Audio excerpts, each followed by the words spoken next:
அன்பர்களே வணக்கம். இன்னைக்கு நம்ம மாந்திரிகத்தில் துஷ்ட ஆத்மாக்களை எப்படி வசியம் செய்கிறதுன்னு சொல்லி பார்க்கலாம். ஆதி காலத்தில் இந்த துராத்மாக்களை கொண்டு மட்டுமே மாந்திரிக வேலைகள் செய்த ஒரு மிகப்பெரிய பரம்பரையே இருந்தது. காலப்போக்கில் நம்முடைய முன்னோர்கள் அந்த மாந்திரிக பரம்பரையவே அழிச்சிட்டாங்க. ஏன் அப்படின்னா இவங்களை பார்த்து அந்த ஊர் மக்களே பயந்த தருணம்லாம் உண்டு. ஏன்னா மிகப்பெரிய துராத்மாக்களெல்லாம் வசியம் செய்து வச்சுக்கிட்டு இவங்க நிறையாவுக்கு கெட்ட வேலைகள் செஞ்சுக்கிட்டு வந்திருக்காங்க. இந்த ஆவிகளை வசியம் செய்கிறத பற்றி உங்களுக்கு சிம்பிளாக சொல்லணும் அப்படின்னா, இந்த அரண்மனை 2 நினைக்கிறேன், அந்த மூவியில் வந்து ஃபஸ்ட்டு சீன்லேயே அந்த குடுகுடுப்பக்காரங்க மாதிரி மயானத்தில் ஒரு சில பூஜைகளை பண்ணி அந்த ஆவிகளை வசியம் செய்வது போல் காட்டுவாங்க இல்லைங்களா? இதே விஷயம்தான் இங்கேயும் செய்வாங்க. உங்களுக்கு புரியறதுக்காக சொல்கிறேன். இந்த பூஜைகளை எப்படி செய்கிறது, இந்த துராத்மாக்களை எப்படி வசியம் செய்வதுன்னு சொல்லிட்டு நம்மக்கிட்டையும் ஒரு குறிப்புகள் எல்லாமே உண்டு. இந்த பூஜையெல்லாம் பார்த்தீங்க அப்படின்னா மயானத்தில் மட்டுமே தான் செய்ய முடியும். வீட்டில எல்லாம் அமர்ந்து இந்த மந்திரங்களை மற்ற மந்திரங்கள் மாதிரி பிரயோகம் பண்ணுறீங்க அப்படின்னா வீட்டுகளில் மிகப்பெரிய பிரச்சனைகளை ஏற்படுத்தும். வீட்டில் சண்டை சச்சரவு, நிம்மதி இல்லாமல், குடும்பம் வந்து ஒரு ஒத்துமை இல்லாமல், இது போல் மிகப்பெரிய இழப்புகளை கூட சந்திப்பதற்கான வாய்ப்புகள் இருக்குது. அதனால் இது போல் மந்திரங்களெல்லாம் மயானத்தில் மட்டும்தான் பிரயோகம் பண்ணணும். வீடுகளில் எல்லோரும் இருக்கக்கூடிய இடத்துலலாம் அந்த மந்திரங்களை பிரயோகம் பண்ணுறீங்க அப்படின்னா அதற்குண்டான பின்விளைவுகளை நீங்கள் சந்திக்கிற மாதிரி இருக்கும். இது போல் துராத்மாக்களை நம்ம வசியம் செஞ்சோம்னா அதை வச்சு என்னெல்லாம் செய்யலாம்னு உங்களுக்கு ஒரு சந்தேகம் இருக்கும். மாந்திரிகத்தில் வசியத்திலிருந்து மாரணம் வரைக்கும் இந்த அஷ்டகர்ம வேலைகளுக்குமே இந்த துராத்மாக்களை ஏவல் முறையில் பயன்படுத்தலாம்.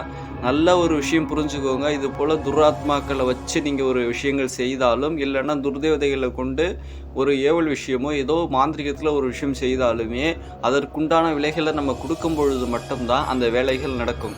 அதாவது நான் எதை சொல்கிறேன் அப்படின்னா, இது போல் துராத்மாக்களை ஏவுனாலும் சரி தான், துர்தேவதைகளை ஏவுனாலும் சரி தான், அதற்குண்டான பலி அப்படின்னு சொல்லக்கூடிய ஒரு விஷயத்தை நம்ம அந்த இடத்துல கொடுத்தா மட்டும்தான் அந்த தேவதையோ அந்த துராத்மாவோ ஏவலுக்கு போகும்.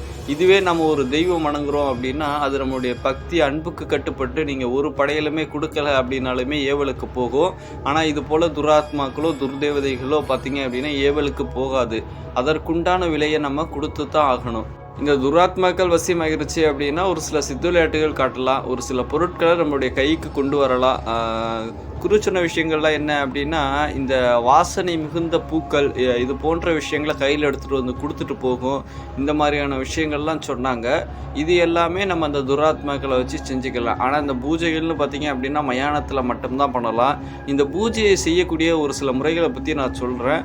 அமாவாசையில் இரவு நேரங்களில் மட்டும்தான் இந்த பூஜையை செய்ய முடியும். இந்த பூஜை செய்வதற்கு முன்னாடி ஒரு சில பொருட்களெல்லாம் நம்ம தயார் பண்ணுற மாதிரி இருக்கும். அதாவது ஆலமரம் இருக்கு இல்லைங்களா, அதனுடைய வடப்புறமாக போகக்கூடிய வேரை காப்பு கட்டி எடுத்து அதிலிருந்து ஒரு உருவப்பாவையை செய்து எடுத்துக்கணும். இந்த உருவப்பாவையை செய்து எடுத்ததுக்கு பிறகு அதில் ஒரு சில உதிரங்களை நம்ம தடவி நிழலில் காய வைக்கணும். அதன் பிறகு அந்த பாவையை நம்ம மயானத்துக்கு கொண்டு போயிட்டு இதற்குனே ஒரு சில சக்கரங்கள் எல்லாமே இருக்குது. அந்த சக்கரங்களை மயானத்தில் வரைஞ்சி அந்த சக்கரங்களுக்கு நடுவில் இந்த பொம்மையை வச்சு அதற்குண்டான மந்திரம் இருக்குது. அந்த மந்திரத்தை நம்ம சொல்லும் பொழுது ஒரு சில விஷயங்கள் அங்கே நமக்கு அமானுஷ்யமாக நடக்கும். அந்த விஷயங்களை எல்லாமே பார்த்து நம்ம பயப்படாமல் தொடர்ந்து நம்ம மந்திரங்களை பிரயோகம் செய்யும் பொழுது அங்கே சுத்தக்கூடியதுலே எது மிகப்பெரிய ஒரு ஆத்மாவோ அந்த ஆத்மா வந்து அந்த பாவைக்குள்ளே ஐக்கியமாகும் அப்படின்ற மாதிரியும், அது உள்ளே இறங்கிடுச்சு அப்படின்னா ஒன்று அந்த பாவை வந்து திசை திரும்பும், இல்லை அப்படின்னா எழுந்து நிற்கும், அந்த ஆத்மா நம்மக்கிட்ட பேசுகிறத கேட்கலாம். இது போல் விஷயங்கள் எல்லாமே சொல்லப்பட்டிருக்கு.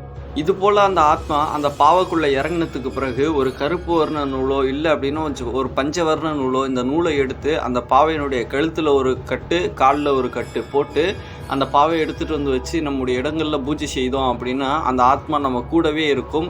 ஆனால் எந்த ஒரு ஏவல் வேலை நீங்கள் செய்தாலுமே அதற்குண்டான ஒரு பழியை நீங்கள் கொடுத்தா மட்டும்தான் போகும்.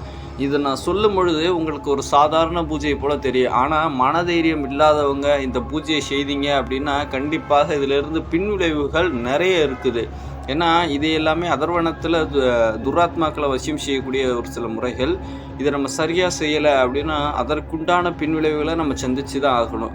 இது யாருக்கெல்லாம் சுலபமாக சித்தியாகும் அப்படின்னா ஒரு சில மயான தெய்வங்களை வழிபாடு பண்ணுறவங்களுக்கு சீக்கிரமாக சித்தியாகும். இல்லை அப்படின்னா அந்த ஏவல் வந்துட்டு நம்மளை ஏமாற்றிட்டு ஓடி போயிடும். அதே போல் ஒரு அமாவாசை அன்னைக்கு தான் நம்ம அந்த பூஜையை பண்ணணும்.